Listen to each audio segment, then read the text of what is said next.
Mala Encantadyang tanawin ang hatid ng isang bundok sa Ifugao. At kung magbabalik tanaw, dito raw nagkuta si Yamashita at ilang Hapones noong World War II.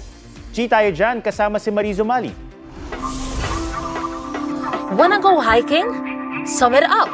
Sa summit! Up, up, up! With the ulap!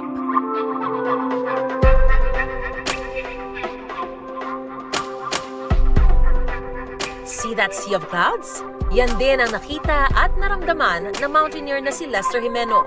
Sa Mount Napulawan, sa Hungduan, Ifugao, tiyak daw na parang nasa langit ka dahil sa mesmerizing na tanawin mula sa pahirapang hiking. Nag-camp kami sa summit. Going up sa summit, it took us around 7 to 8 hours. Pababa, mas mabilis. Umulan ang umakyat ang grupo ni na Lester kaya doble hirap daw sa trail. Pero nakabibighani ang dinaanan nilang mossy forest. Para ka raw nasa mundo ng Encantadia. I was amazed actually because yung mossy forest ng Napulawan, it's very enchanting. Maganda yung mossy forest niya.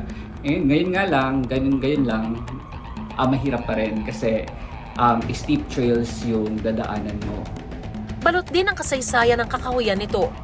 Noong World War II, sinasabing dito nagkuta hanggang nadakip ng mga katutubong Ifugao ang Japanese general na si Tomoyuki Yamashita.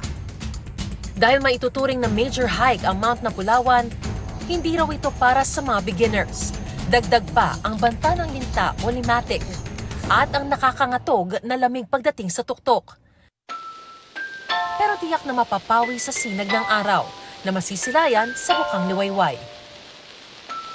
Mariz Umali nagbabalita para sa GMA Integrated News. Huwag magpahuli sa mga balitang dapat niyong malaman. Mag-subscribe na sa GMA Integrated News sa YouTube.